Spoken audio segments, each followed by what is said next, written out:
Well, it is a bayou, Pat. It certainly is a dark one at that. We're here in the middle of New Orleans, the city of New Orleans, and it is darkest New Orleans, of course, with no electric power, and you can imagine just how dark this city gets at night. One of the reasons why it is so dangerous. We're right here in the middle of a large military encampment. You'll see behind me a little bit some of the guys from the Oklahoma National Guard. Then back a little bit further, back in some of the tents there, we have the Army Corps of Engineers. There was 82nd Airborne in and out of here during the course of the day, and we had U.S. Border Patrol that was here as well, people from Arizona and California who are operating in helicopters out of this area, doing exactly what we have been mentioning over the past couple days, and in some ways hard to believe that it's still going on, but people going in and out of the most flooded and most difficult parts of the city to operate in, where they are still plucking individuals out of homes. The airboats have more than 1,000 square miles of flooded city to cover. The water in New Orleans has only receded about 6 inches, so the job of rescuing those still stranded goes on. And they are out there, people with their pets, finally agreeing to set foot on dry land. I was on a piece of real estate that was high. Excuse me. Oh, Jesus. It was up high. So you thought you were okay? Hell yeah, no, I didn't think I was okay. But I thought I was going to make it better. I left my family back there. Your family's still back in there? My people that I was with. So they're still stuck back in the water? They're still back there on Oleander Avenue, the 8200 block. Are they going to get out? Do they want to get out? No, well, we're trying to hold on. Doctors are riding out into the floodwaters, treating people on the spot and helping to count the dead. Are you surprised or not surprised when you run across that? No, of course you're not, but you don't want to find that, but it's there. It's been a long time. I mean, there's still so many people.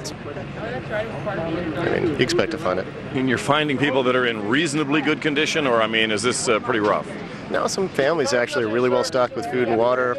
Navy's come by, dropped them MREs and water in the past, but they just don't understand the water's not coming down anytime soon. Once they're explained, most of them will come around. But there's still a lot of families out there who seem pretty comfortable.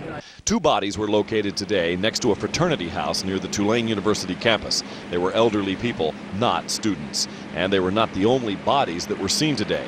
Dr. Neil Farnsworth says that bodies are being tied to poles nearby if they are in the water and left in place, then given a GPS location for later retrieval. Even if they are found on dry land, it is just a quick marker and later removal. The military has now swarmed all over the city of New Orleans. House-to-house water rescue and identification may be slow, but it is progressing rather quickly on dry land. Aerial activity is going on around the clock. These helicopters from the 82nd Airborne are still looking for people on roofs and balconies, pulling out 25 of them today. The Border Patrol choppers right next door are dropping agents into locations where law enforcement is needed. I was told one of the toughest jobs out there right now is policing the islands of dry land. There are areas surrounded by water that have become small clutches of people, some law-abiding, some not. These people rescued today say that it is not safe in their waterlogged homes and certainly not safe at night. If somebody shows up after dark, it is not for a friendly visit. And we become accustomed in California a lot of times to not having any of the helicopters operate at night because of the danger of the lay of the land, the way the hills are, and you can't see them. Of course, here it is totally flat, and the helicopters do operate at night, so we've had a number of them going overhead this evening, still trying to search throughout the city, and some of them have come and gone from the area where we are, and they will, beginning at daybreak, come in and out of here in large number because this operation has not slowed down at all, and if anything, has actually picked up as they've gotten more aircraft into the area. They are still going in and still taking people out of those homes by boat and by air, and it's amazing it's gone on 8 days after the fact, but I think we're going to see this for a number of days yet to come. Pat. Well, David, people that are still there, is there any way that they can force these people to leave their homes? We understand that they were letting some people back in anyway, but that was only for a limited amount of time to get some of their belongings, and you run into people, as you did, who have been there and said they're not leaving. So does the government has a plan to remove these people, or what do they do? So far, the government position, Pat, has been to say we have the right to go in and extract the people from their homes, but we have not done so by force yet. And they keep saying that there could come a time when they'll decide to do it and handle it that way. But right now, it's almost a coaxing maneuver. And at 8:30 tonight, you'll kind of see what I mean as we go into that area, the flooded area, and see what happens when people make the decision to come back out. It's a coaxing procedure, and even the doctor that's going out there on the fan boat then sometimes goes into the house and says, really, I must tell you, as a physician, it's better for you to leave. This is not safe water to even be near. Please come with us and we'll take you to a much better place. And that's more or less how it's being handled right now. If there are a lot of people who still refuse to come out, it's fair to say that I think that eventually they will say, you have to go. Okay, and DJ, as a side note, I had a phone call into the station today from people that gave me 2 addresses. I don't know if they passed it on to you. I told the assignment desk to do so. There are 2 people that are unaccounted for, and the viewers have called and asked us to see what we can do to try to locate them. So if you haven't got it, I'll give it to you in between the newscast. Sure, I'll ask you about it in just a few minutes, and we can see all about that, Pat. And I want to tell you that in terms of the media doing that kind of work, that goes on all the time. There's nothing unusual about saying that, because there's large numbers of television stations from all over the nation doing exactly that. And that's what we've been hearing, David. We, of course, have been doing our part as you and everyone else there. And if it's about trying to locate people, I mean, after all, that's about the best communication that they have, is it not? Because are cell phones still virtually down, David? They've been down. It's been spotty, as people have said. But actually, I've noticed in the last 24 hours or so, the cell phones seem to be working pretty well. All right, David. Talk to you again, I guess in about 20 minutes or so. Tonight, we're joined again live by our David Jackson. David? Well, Pat, I'll tell you, it's interesting to say the water is receding, because we took a look at it over a 24-hour period right behind me. If you go only a few blocks directly behind me right here, you get into the area where the houses are surrounded by water and then begin to be submerged deeper in the water. And in that area, we drove through there for quite a distance yesterday and again today. I think the difference might be about 4 to 5 inches, and that's not a lot when you look at the scale that this is on and how much water is out there. To drop it down 4 to 5 inches is not a great accomplishment, but it's great to see it go down at all. And some of it even was attributed to evaporation, as some of the people were telling me today. So hard to say whether this is coming out of the pumps or whether it's just nature actually evaporating a lot of the water that's formed that lake throughout the city.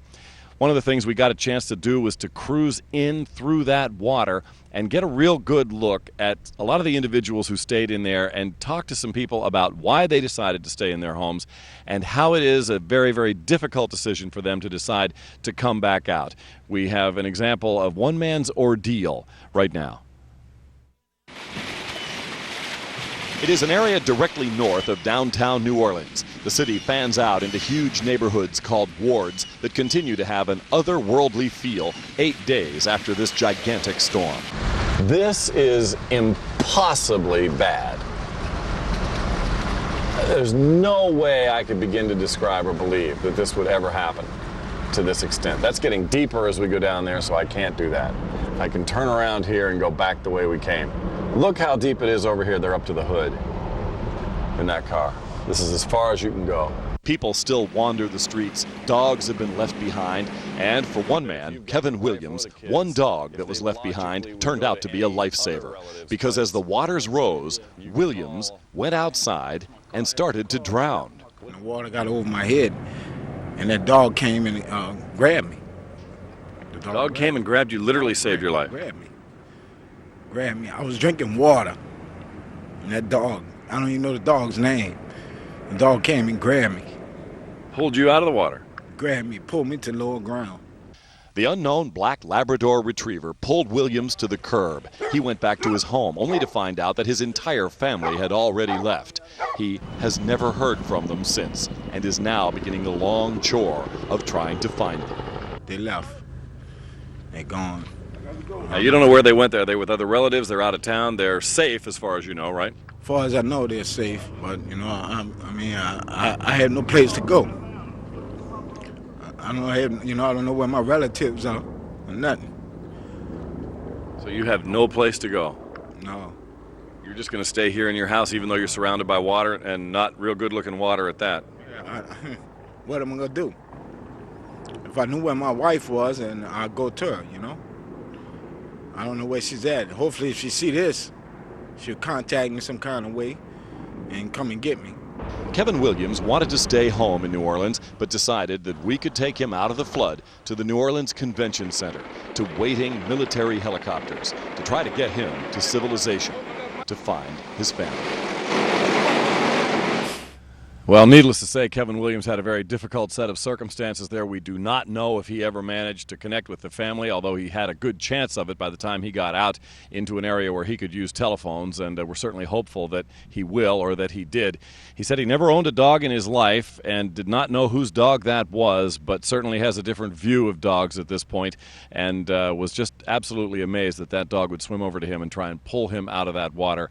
There are, of course, thousands of stories like that to continue to come out of this city. It truly is remarkable. Pat, back to you. All right, David, that's one rescue story that we won't forget. We'll talk to you a bit later.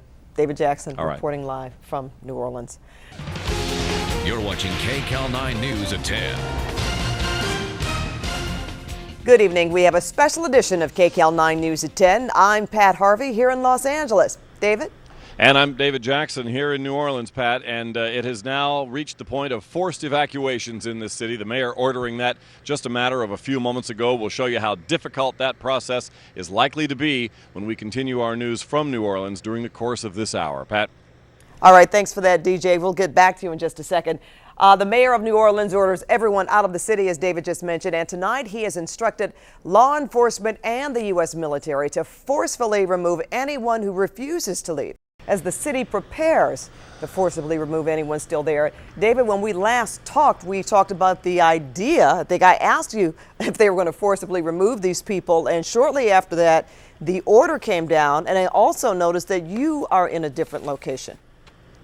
I have had to turn around here a little bit, Pat, because we have people in the military here that are working so hard day and night. We're in the middle of residential New Orleans right here, which means, of course, it's pitch black and no electricity and the houses can't be seen. We're only a matter of a few blocks away from where that water still sits.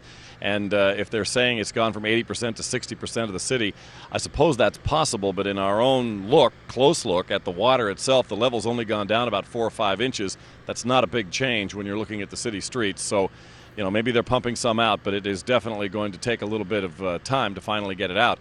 We turned our cameras around, actually, because so many of these troops here are asleep. This is 82nd Airborne. This is people from the Army Corps of Engineers who are working to fix the levees. These are also some guys from the Oklahoma National Guard. We have a lot of people from all over the United States that are right here in this area, right near me, and they'll, of course, have to start bright and early tomorrow morning for another hard, long, and hot day out there doing the kind of work that we watched them do today. Very difficult to get people out of their homes. We took a close look at just what it was like for them to go house to house and try to retrieve individuals. The airboats have more than 1,000 square miles of flooded city to cover. That's for sure. And we heard from Mr. Harris there a moment ago, who came out of his house reluctantly and told everybody, including me, that he still had a lot of family members still left inside that property, well inside the flood waters. Now, if they are forcibly removed, it will be something of a difficult task, and I think everybody can relate to the idea of not wanting to leave their property, leave their home, and that's going to happen time and time again here over the next couple of days. I think it's going to be a very, very difficult time trying to get every single person out. Tough tasks ahead everywhere you look, Pat. Yeah, you're right about that, David. And you know, all the reports that we've seen are people that have lost everything. So I imagine if you're still there and you're in your home, you figure that's all you've got. And if you're worried about somebody coming in, as you say, who's not coming in for a friendly visit, they may even fear that they're going to lose even more. You know, I don't know. Well, and the only protection they have is to physically stand in front of the house or keep weapons with them inside the house. A lot of people have done that. Big wealthy homes have done that. Small and little shotgun house families have done that, where they don't have a whole lot inside, but it is what they have and all they have. And I'll tell you, they do not want to come out. And if they're above water level a little bit, even if the water's all the way around the property, you know, it's hard. It's hard to convince them to say the water's going to go down. You're going to be ultimately better off, but you still need to come out. It's a tough sell for a lot of people, no doubt about it. You know, David, speaking of yourself personally in terms of getting around the city, all the reports that we've had about the water being so toxic, how do you view that yourself? Can you smell it? Obviously the water looks different. Are you a bit concerned yourself? Have you been issued precautions? We have to be careful, Pat. I mean, it's a pretty bad substance, that water. The way this city is laid out, if anybody's familiar with it at all, if you're along the Mississippi River, you are above the flood waters. This city slopes up, as everybody has now learned, slightly toward the Mississippi River. So there's an edge that's kind of above that water. The minute you go to my left and start penetrating into these neighborhoods that are in that water, and you smell that water and you look at that water, and I don't care how much you don't want to come out of your house, if you take a hard look at the water itself, it could convince anybody to say, you know, I better get out of here and have somebody come in and attempt some sort of formal cleanup, even if it means bulldozing the house, because it's just not a substance that you want to get near. And I really wonder what's going to happen to some of the people who've had to walk through it day after day. It can't be good. It can't be good for you. No, it doesn't sound like it, David. Now, in terms of the people that they are going to, quote, forcibly remove, where do these people go, David, once they have them off the premises or out of their homes? We spent quite a while today, Pat, in an evacuation center that is about 40 miles north of New Orleans, and we'll take a good look at that, a close look at what they're doing there tomorrow. We have kind of an involved piece that shows a lot of these individuals, many of them with relatives and friends in Southern California, trying to then begin this new life outside the city of New Orleans. And you have this split of people. You have a contingent that is leaving forever, and you have a group that wants to come back. And even the ones that want to come back are going with friends and relatives, or even in some cases trying to find a job, live somewhere for a brief period of time, they hope, and then make their way back to their original home. It's an interesting set of circumstances for each and every individual, all of them different. All right, DJ. Well, we'll talk to you a little bit later in the broadcast. Pretty soon here coming up, in fact. All right. I'm Dave Clark, KCAL 9 News. Now let's go back to my colleague David Jackson, who is live in New Orleans. Dave? Dave, that's interesting. You know, these evacuees out of New Orleans have really fanned out all across the United States. They have gone into every state in the union. There have been people who have left here headed for Alaska, and we've seen Alaska license plates already here in New Orleans. Trucks, people driving, I asked them, from Alaska to southern parts in the United States, here in Mississippi, to try to take people out or offer them support or help. And it really is it's a continental-wide effort to try to help everybody. But as the evacuees fan out, they are going to every state. They are going to California, and they are going into Southern California. One of the questions there being, can Southern California absorb large numbers of evacuees if that's exactly what takes place? And our Stacey Butler standing by right now in Echo Park, where she's taking a look at just what the city has planned. Stacey. David, as we speak right now, another busload of evacuees has just arrived. I'll step aside. We can get some video here. You can hear the crowds in the background cheering. All right, thank you for that, Stacey. Well, temperature is very nice where we are, and we're going to get to that in a minute. But, Jackie, we were just talking about the possibility, if there is any, of rain in the region where David is right now, or if there's another tropical depression out there somewhere in the Gulf. That's right, David. You guys have been pretty lucky the last couple of days just dealing with the heat and humidity, but not so much the rain, correct? Well, that's right. We've had smatterings of rain, Jackie, just a little bit here and there, and it has been very humid. It's been hot in the day. I've got to tell you, though, right now, I think we may have had you could tell us better, a front come through here or something, because it's pleasant. It's not cool, but it is very different than it had been. The skies are clear. We don't have any cloud cover overhead. If it stays exactly like it is right now, there's a lot of people here that would be pleased that at least they have good conditions to work in. Well, David, it looks like tomorrow, again, we're going to have the heat and the humidity, but the end of the week. Now, David Jackson, Pat Harvey, and Jackie Johnson with weather.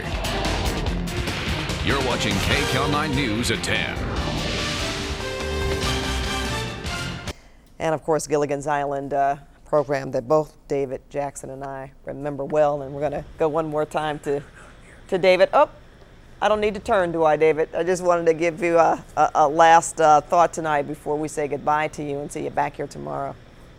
Well, long, hard day down here in Louisiana, of course, Pat, and we'll have another one tomorrow, and you can only imagine how many are yet to come. Very saddened to hear the death of Bob Denver, by the way. Maynard G. Krebs from the old Dobie Gillis show, and Gilligan. Television fixtures, really, both those characters, and he's a guy that really seems like part of your life, doesn't he, from the time we were small children. Small. We'll have a long day again tomorrow here, and we'll hope for the best, and we'll certainly have a lot to report on tomorrow night at 8 o'clock and 10 o'clock on KCAL 9. Good night tonight from New Orleans, Pat. Okay, good night to you too, David. It was nice just to smile for just a tiny bit there. That's right. Okay, right now we turn it over to Alan Massengale for Sports Central. Al. Paul, no doubt about it, the water is terrible, and it really is advisable to get out of your property no matter how much you want to hang on to it. We've heard that the mayor now wants there to be mandatory evacuations of people from the city. It's not going to be easy, obviously, and it has not been easy to get people to come out of their own volition. We met a few today and found out just what it takes for them to leave their home. And tomorrow is going to be a very interesting day here because it'll be the first day that anybody will be operating under that mandatory evacuation order. We'll see if that moves people along any more quickly, and we'll see if it changes the tactics of the military as they go in and try to extricate people from these homes. Live in New Orleans, David Jackson, CBS 2 News now, and back to you. One such story that will warm your heart. There he is. Hi, DJ. Hi, Pat. This does warm your heart, and it's a very unusual story, frankly, even in a city of this many people and as many issues as were, dealt with over the last week or so. But what happened was we are going to show you tonight at 10 o'clock on Channel 9 News some of the stuff that has gone on during the course of the day today. A lot of people still trying to get out of the city, and we have kind of a close look at that coming up tonight, an hour and so from now. But we do want to talk a little bit about what happened earlier this week, which was a man by the name of Kevin Williams, who we reported on, who really had a close call and was in his neighborhood as the water began to rise. He got in over his head and almost drowned, and while he was in the water swirling around at that depth, a dog appeared and grabbed a hold of him, or he was able to put his arm over the dog, according to him. And we have a little bit of videotape right now of Kevin with the dog when we were in that neighborhood. The black Labrador Retriever, according to him, saved his life and pulled him out of that water and took him down to part of the street there that was dry. And to say he was thankful for the dog's efforts would be putting it mildly. I mean, he was crying literally over and over and over as we talked to him about leaving the city because he had chosen to leave the city, but he had to leave the dog behind. It wasn't his dog. He didn't know where the dog had come from. He thought it might be a neighbor's. He really wasn't sure. So as hard as it was for him to wrench himself away from the dog, he did so, and the dogs at that point could not fly out in the helicopters. There was no SPCA here rounding up dogs yet when we were talking to him. So tonight, we went back to his home in the dark here. We're under the curfew and we have no power. We went to his front porch. Wanted to find out if that same dog would happen to be there. Yes, it was. The black Labrador Retriever, very faithfully sitting on the front porch of this house, and very, very, very nice dog coming out. I got a hold of the dog. It came through that horrible water, and we felt bad about that fact alone. You don't want these dogs or any animal in that water. And we brought him across the water and over to the car, and we brought him inside the car, and I want to show you right now how nice a dog can be when he's really nice. How are you, buddy? Take a look here. Come over here by the door. Are you able to come and talk to us for just a second? Here's our favorite dog in the whole city. We're going to take him to the SPCA, tired as can be. This guy was playing with me all day and is now lying his head down here in the back seat. And come and say hello to everybody. If he didn't weigh 100 pounds, it would be a little easier to do. But could not be finer and is absolutely passed out from exertion, and that's what's happened down there. This has been a very big ordeal for any animal in New Orleans over the past week or so, and this black Labrador, who is doing very well, we fed him a little bit earlier, gave him some beef jerky and some other stuff, some fresh water. She was downing that as quickly as she could, and now she's saying, take me to bed, take me to the SPCA, take me to a place that'll really be able to take care of me very well, give me a bath, get this diesel fuel off me, get the water from Lake Pontchartrain off me, and I want to be able to, there you are, hi, hey. I want to be able to go back home sometime coming up, and she's probably got a very wonderful owner too, because this is one nice dog. So we're going to take care of her. And yes, you're going to turn around. You're going to try, aren't you? There you are. Why are you turning around late? There you are. You wondered what all the commotion was, I think. Huh? This is one nice dog, and I am not surprised that this would be the animal that would go into the deep water and try to save somebody's life. If there's one out there, that's the one. So we're going to take care of the dog, Pat, and it was miraculous, frankly, to go back into the darkness out here in New Orleans and go into an area that is very difficult to determine what's going on in the late hours. Find the dog still staying on the front porch It's a sort of old Yeller story for a black Labrador, and one of those that we're really happy to report on, and we hope all the other animals here have as good a future as this girl does. Pat? Yeah, you're absolutely right about that, David. You two look, there's a reunion. I don't know, maybe you should bring her back. Maybe. This is one darn nice dog, I'll tell you that. They're not all nice out there. Everybody knows out in any city you can run across any kind of a dog. To run across a dog that nice? That's unusual, isn't it? Hey, David, we'll name her Lady Duopoly. How's that? Lady Duopoly fits. She's a fine lady, and she's a happy one. And I'll tell you, it's a quiet dog right now, but this dog was jumping all over me. Couldn't have had a better time than when we were out there in the street.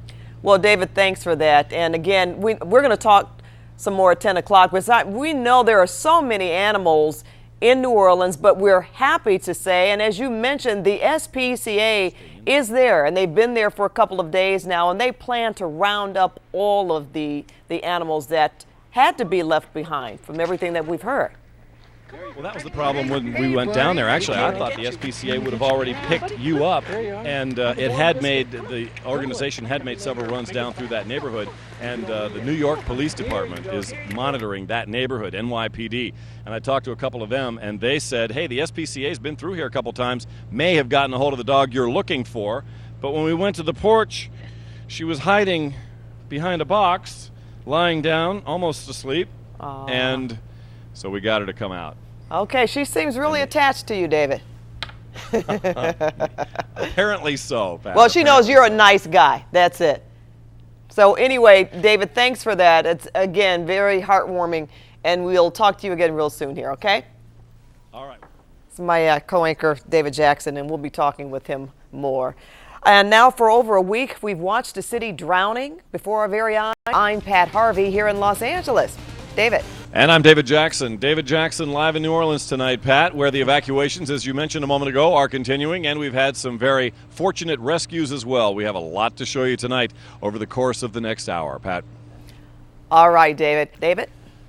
Pat, I'll tell you what, there are 1,000 stories on every street here in New Orleans, and that's what happens when you go through the residential areas. And we saw Lena's piece that shows us a lot about what's taking place across the city, and we have the same kind of a view. It becomes a little bit more personal when you get inside everybody's maneuvering and life that are trying to get out of this city, and most people are doing so of their own free will. A lot of them know that tomorrow is actually the curfew, as it's being called here, to get out of this city entirely. It's 1800 hours, 6 p.m. tomorrow night, when everybody is supposed to be out of the city. Now, that may or may not happen, most likely will not happen, not totally, but we saw a lot of people today doing their very best to try to comply.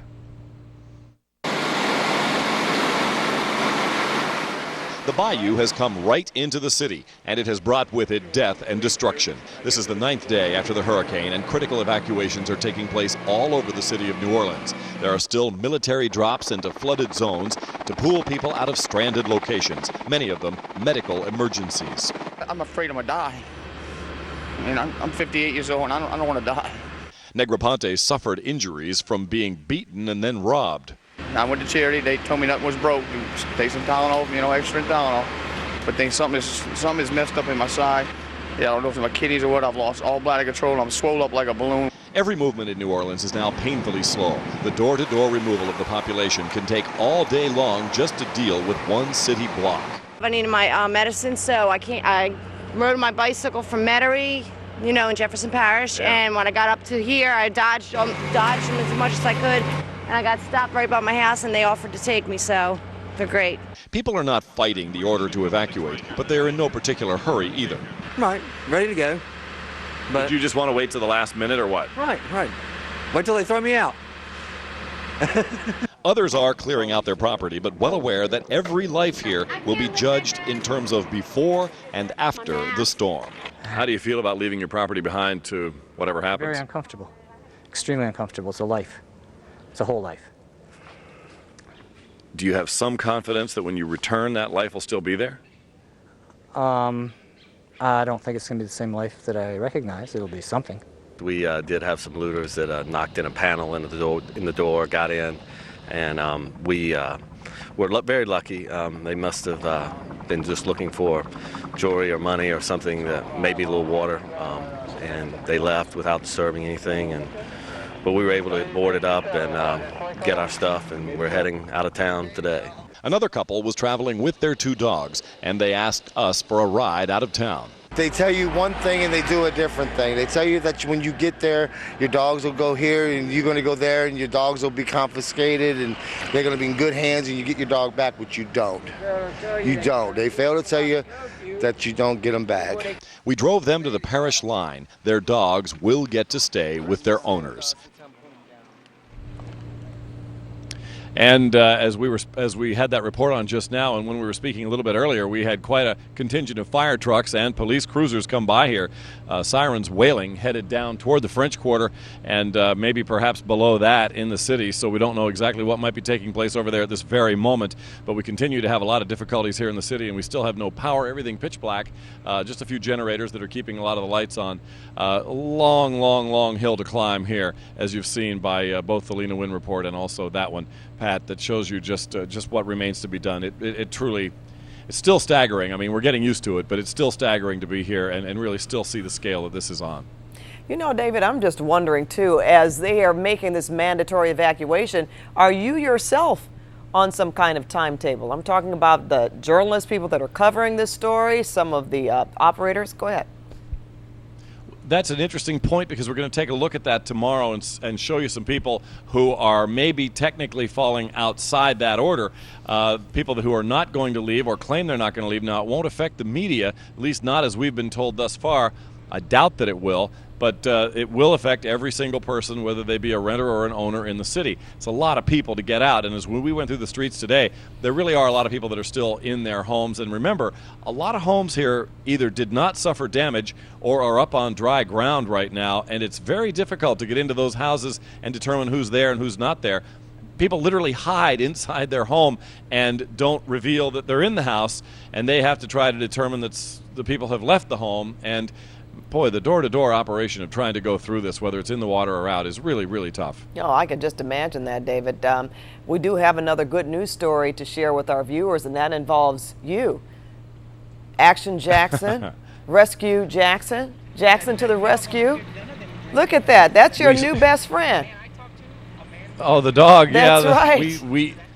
Well, do you want to hear the whole dog tale? I guess maybe we can tell the tale. Do we want to hear it now, or are we going to come back and talk about it? Or we will take a look at it. We're going to hear about it at 10:30, David. But I just wanted to tease our viewers with that. And you, look, that's a great smile coming from you, pal. But you saved this dog. And that's very important. It's a wonderful dog. Let me just say, this is as nice a dog as anybody's ever going to see in their life. And it truly is. That was I suppose if anything was really fortunate about the way the dog situation evolved over the course of the last couple of days, it's that is a wonderful dog. Black Labrador Retriever. Can't be nicer. No, and you know what? I bet that dog would give a lot of love and comfort to one of those many children that have been displaced in Louisiana. Oh. So I've never seen a dog so willing to run and jump and play from the second that it sees you. Anytime, anywhere, and it really is. It's a kind of a heartwarming thing. It's a very lovely dog. It is, and we're going to get back to that coming up in the half hour, David. Live right now with that remarkable story, David. Well, it is a remarkable story, Pat. It really is. I mean, what are the odds that this would actually come together this way? But we did tell everybody the story yesterday about Kevin Williams, who had been stuck in the rising floodwaters. He was down at his home here a little bit below the French Quarter, and the water came up around his neck, and he got in over his head. He could not swim. He was floundering in the water. Just at that moment, a black Labrador Retriever shows up. It swims next to him. It actually tugged on his sleeve. I believe this for sure. If you meet the dog and meet the man, you certainly wouldn't doubt this one. And he loops his arm around that dog and is taken into an area that is a little bit more shallow by the dog. When we took Kevin Williams, who wanted to leave the city, in our car to leave, he almost could not part with this dog. He didn't know who owned the dog. He hated to leave that dog and was crying and crying and crying over the fact that he was going to be separated from the animal. And no wonder, I mean, from what the animal had done. Well, he had to leave the animal behind. There was no way to take the animal on a helicopter, and there was no SPCA pickup yet for animals here in the city of New Orleans. That's just beginning right now. So everybody, understandably, at home wanted to know what would happen to the dog. Where was the dog? How could the dog be left behind? Lots of dogs have been left behind in this city, unfortunately. We went back tonight to find the dog, back to the same house, nobody there. There's nobody living anywhere near there. None of the houses are occupied. I went to the front porch of the same house, and there's the dog, dutiful as can be, on the front porch, sitting directly in front of the front door. I got him to come back down onto the street, unfortunately back through that filthy water that is now settling away a little bit on that street. We got the dog, picked him up, put him in the car. There is no friendlier dog in the world than this particular black Labrador retriever living down there in the filth, really, of that water and foul sort of diesel content to what you have. The dogs even try to lap up and drink some of this water, so it really is important for them to get out of that. We got him into this vehicle right here. We got him right there, and she is the world's nicest dog, are you not? Yes, you love beef jerky, and there's beef jerky for you. See how happy you are? Look at that. We've run across the nicest dog in the whole world. What are the odds of that also? The whole thing's a miracle, and we miraculously find the world's nicest dog happily eating her beef jerky. You loved that, didn't you? Yes? Was that good? That was so good. I'm sorry to even wake you up. It's after your bedtime. It's midnight here, and it is Katrina the dog's bedtime at 11 o'clock p.m. That's what we've decided. Here's your water. Here's your water. Right? You've had water earlier. Okay, you're fine. Yes? How's everything? Good? You're doing very well? Busy saving lives earlier, then getting her coat, unfortunately, covered with that water and diesel that's in there, and there's nothing pleasant about that, is there? But you're fine. You look good. Oh, you look great. Look at that face. You are a little sticky from what you've been in, but you really are a happy, wonderful dog. This is as nice a dog as you'll ever find.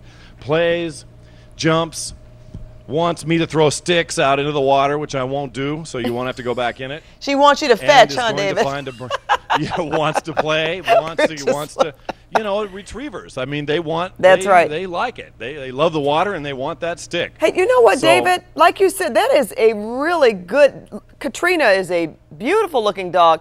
Now, do we know that Katrina belongs to someone? Makes you wonder if she's back on that porch, if that's where you found her again, that she may belong to a family who had to evacuate. What? We are going to try to determine that, Pat, try to find out if the owners of the dog are going to be located. We have the address. We are going to do everything we can.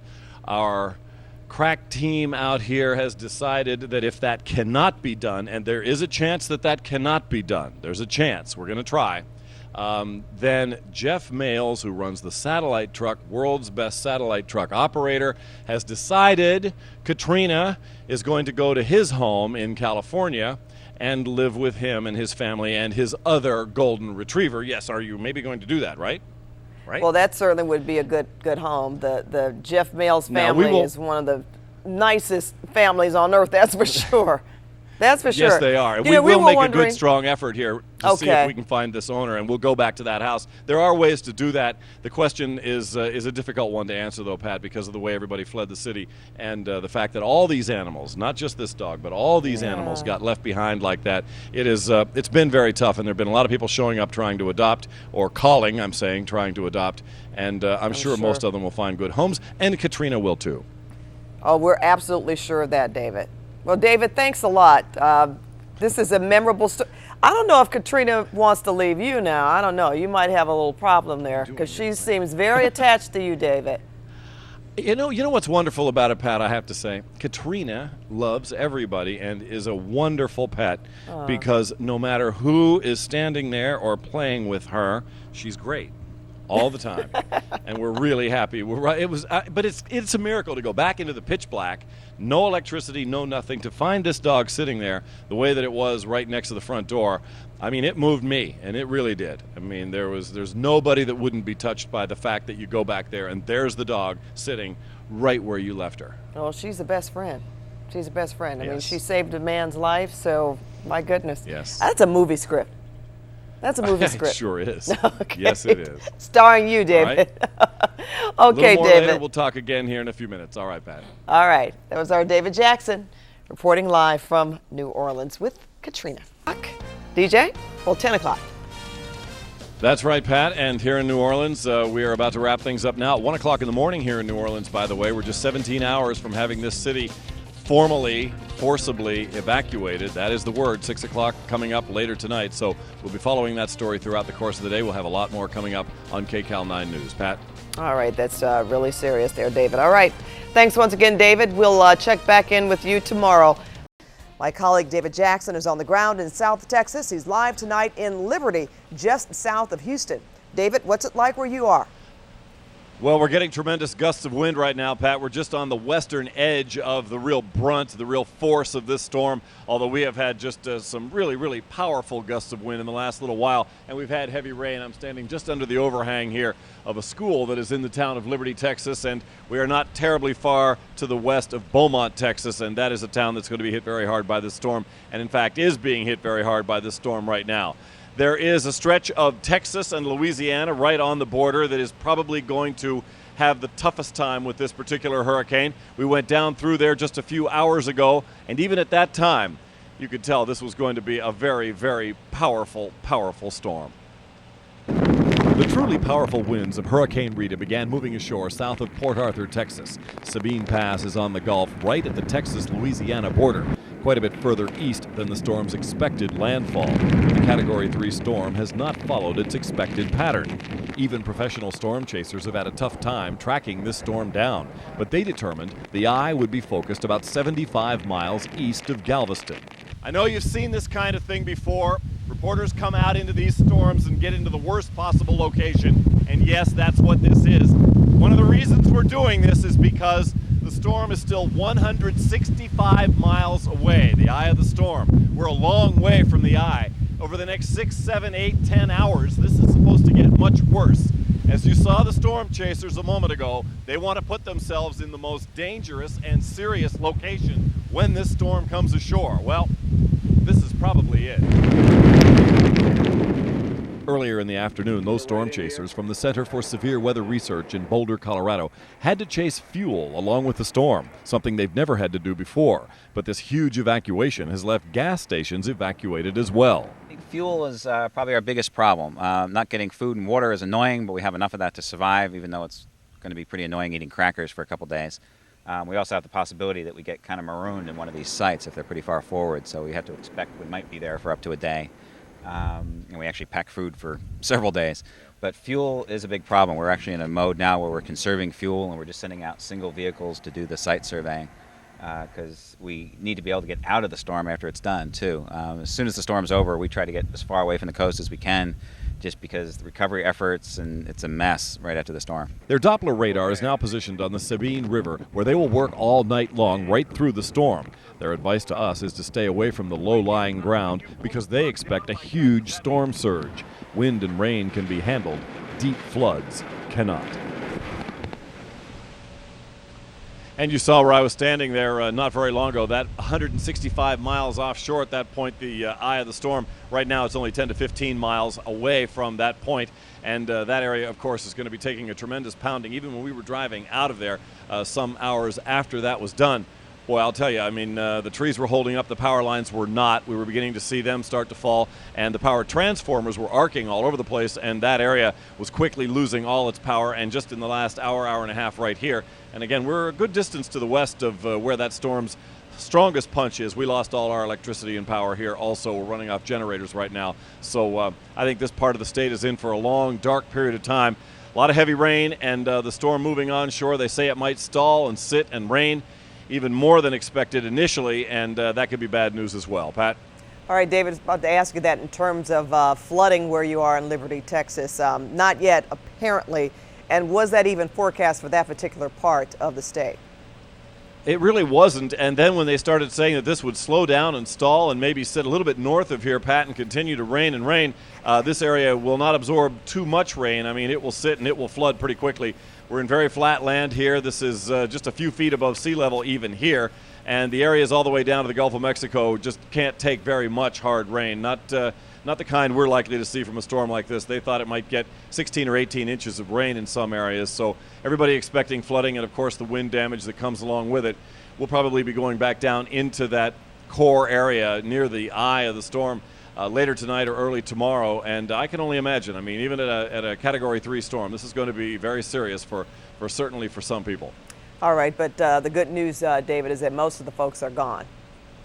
That's right. I mean, it'll be bad for property, maybe all right for people, because everybody was out of there. Port Arthur was a ghost town when we were there, and Sabine Pass is just a little bit south of there, and we couldn't find a single human being there, and I think, as you say, that's probably a very good thing. Okay. All right, David, we'll check back in with you a little later. Now, David Jackson, Pat Harvey, Jackie Johnson with weather, and Alan Massengale on sports. You're watching KCAL 9 News at 10.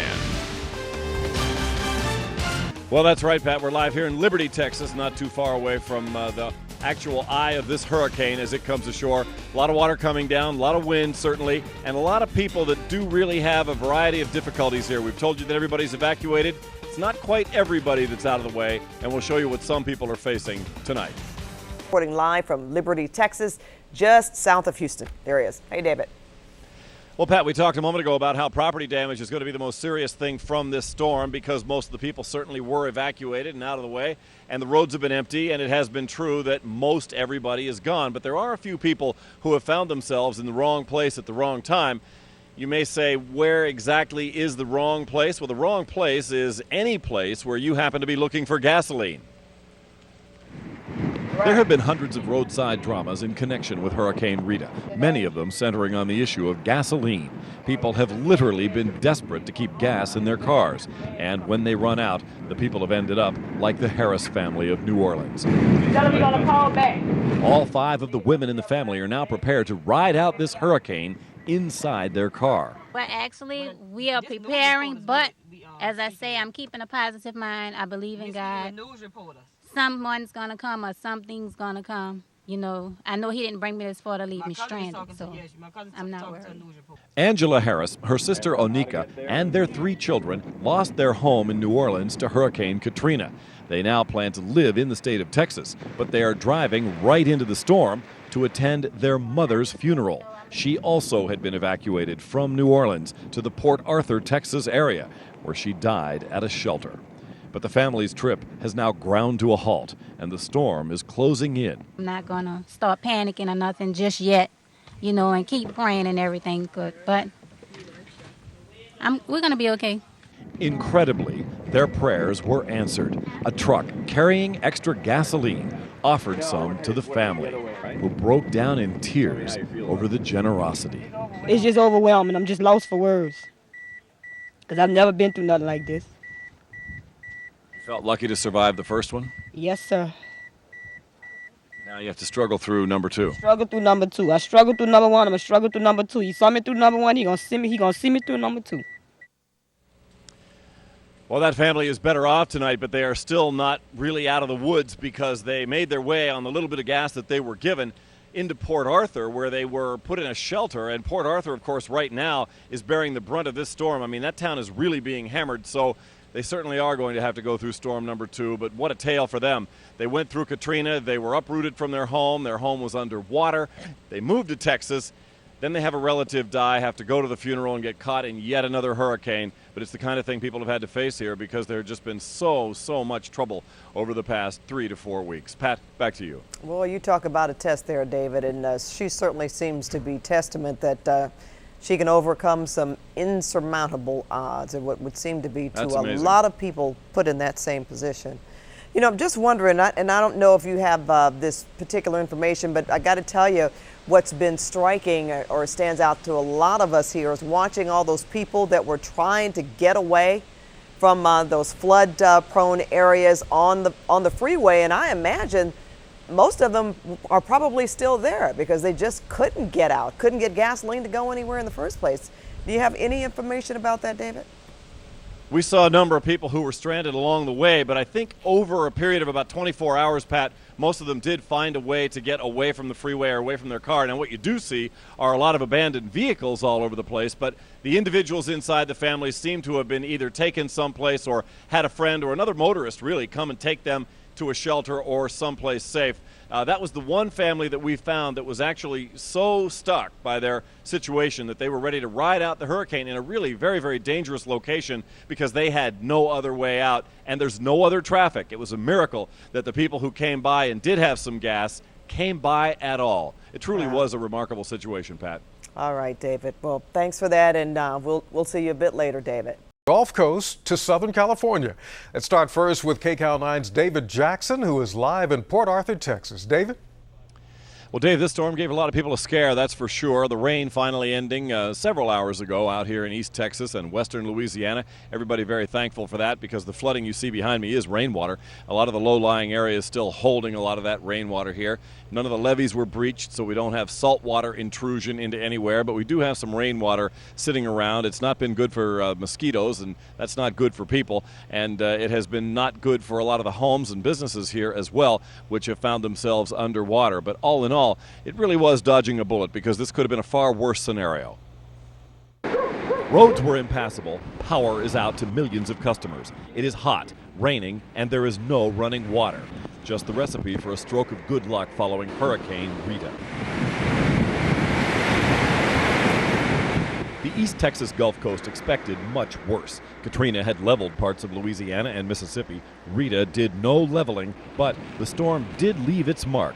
125-mile-an-hour winds blowing down the weaker trees and tearing up anything made of aluminum or light metal. Oddly, virtually no one saw the storm go through on the Texas-Louisiana border. It is a rather sparsely populated area, and the evacuation, of course, was very effective.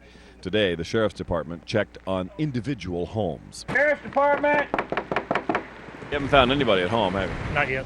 We've seen a few cars rolling around, people just out looking at the damage. But even the apartment complexes, individual single-family homes, nobody stayed. We had one report of an apartment complex that suffered a lot of damage, and there were occupants to it, but fortunately, I believe all of them got out all right. Every house that was checked in this Beaumont neighborhood was empty, but nearby people were home. They were the evacuees from New Orleans who lost everything in Hurricane Katrina just a few weeks ago and had another very dangerous night. The lights went out at about maybe 7:30. We still had water. Sometime this morning, we don't have water, but I have plenty bottled water. And the wind was real high. There was some things that I've never heard before. Being a double hurricane survivor is not pleasant, even if Rita lacked the bite of Katrina. I feel like the whole world's one big storm at this point. Yeah, it's just ridiculous. It's like you get over one hurdle and then another one comes and just knocks you right back down. Terrible ordeal for those people who have had to go through both of the storms, plus uprooting themselves from their home, not to mention losing their homes in the city of New Orleans. That has not been the case really following Rita.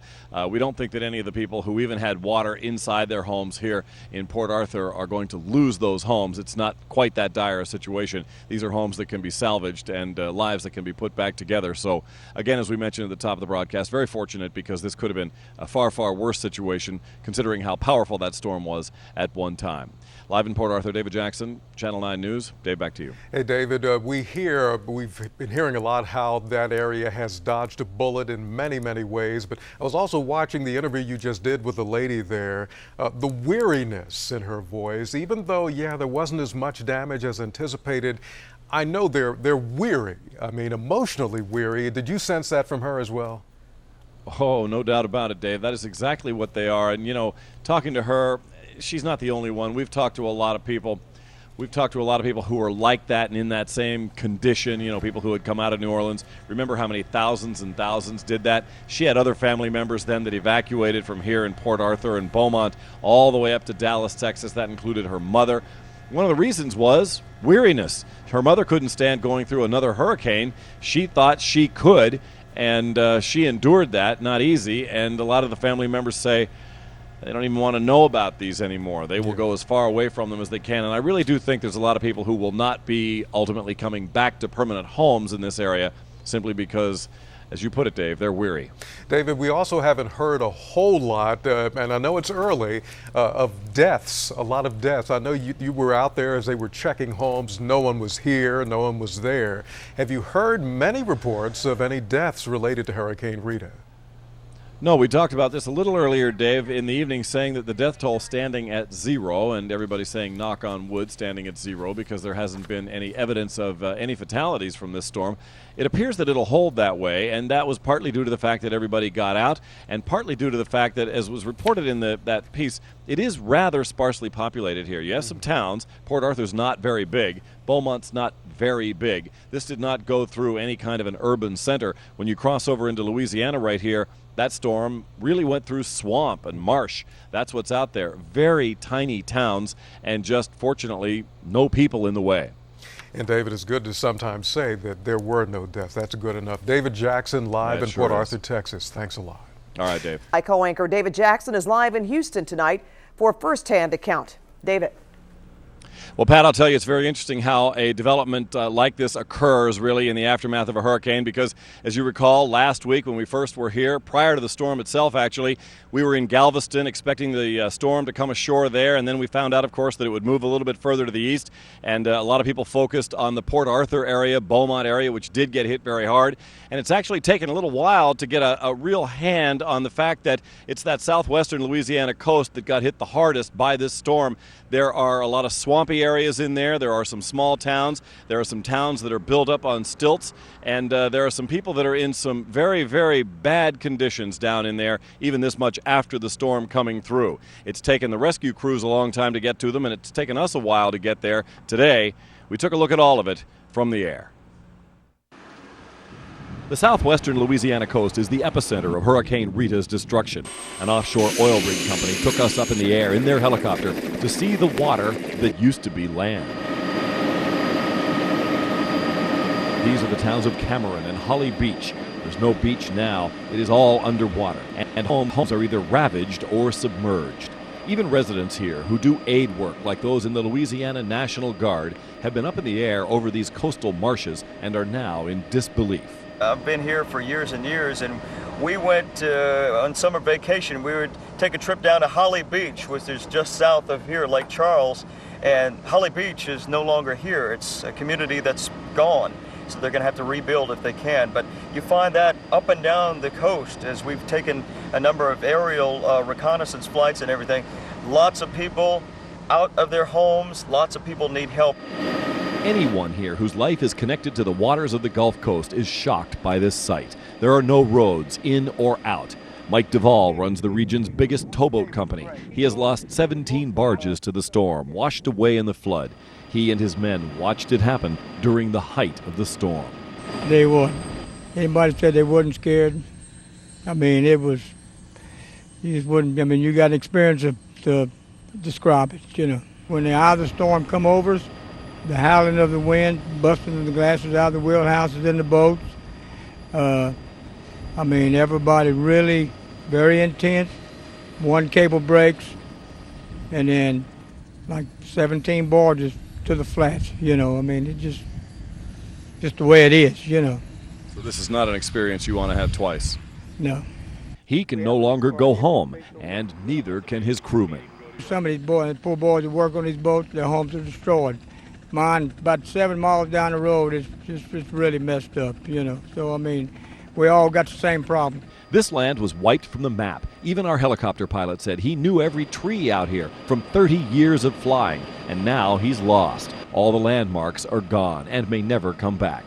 The National Guard is trying to help those who evacuated up to the city of Lake Charles because it, too, was hit very hard. In Task Force Rita, we have about 4,000 soldiers that are on the ground, that are helping folks out with search and rescue missions, also food distribution, water distribution at a point that's right here at the Lake Charles Civic Center. But every problem is not being answered. There are those who remain desperate. And coming up later in this hour, we're going to show you some of those people who feel as though their problems are not being answered, and they want some answers, and they're hoping to get them rather quickly. But I'll tell you, the situation they face there is such a difficult one, and it is so desperate that they're looking for any kind of help that they can get, and we'll show you that coming up later on about 10:30 tonight. One of the other things we wanted to mention as we flew over this land of really complete water, and you see the roads just plunging down into the water, we saw cattle down there that are loose and on their own, and the fences are underwater and everything else, and it's hard to keep track of where these cattle belong or who they are, whose cattle they are. There has been quite an undertaking now to try to round up those cattle and get them in off the flooded land. There are reports that a number of them are stranded and that many cattle down there may die because of what has taken place and the fact that they either can't be reached or that they're stranded on little high pockets of land. So very difficult for the cattle owners, and needless to say, difficult for the cattle themselves. Pat, back to you. All right, that was an amazing shot there, David. In fact, I want to ask you, just from covering the Hurricane Katrina and Rita, what were the most the things that stood out to you most? Say the differences, David. Well, I guess the difference would be that you do detect that this hurricane, Rita, is a much smaller hurricane with a smaller area of impact than you had with Katrina, and there's no doubt about that. In fact, as I mentioned, we'll hear from some of these people who are heavily impacted by this later in this hour, and they say Katrina was a much more devastating storm, and they understand that. But one of the reasons they bring that point up is to say they don't want to be overlooked in either the rescue effort or the aid effort, because they really do need a lot of help. And when you start to go down into those towns that are down there along the coastline, small as they may be, those towns are devastated and are wiped out. So if anybody owned property or had property down there, or that's where they made their lifelong home, it could even be shrimp boat folks on shrimp boats and also on those towboats, they have a really difficult time ahead, and their lives may never be the same again. All right, David, stay with us because we're going to be back to you before this broadcast is over. And I've got a story right now, David, on some of the devastation, some of those people that you're talking about that lost quite a bit, if not everything. Let's return live now to David Jackson in Houston for their stories tonight. David. Well, Pat, we were over in southwestern Louisiana earlier today, and the problems over there that are still faced by a lot of the people who live in that part of the state are relatively simple problems, but very difficult to solve. They are up against a lot of the things that stem from, as we talked about here a little bit earlier, the problems you get from not having electricity and not having running water, and those are relatively simple problems, but boy, are they hard to get to.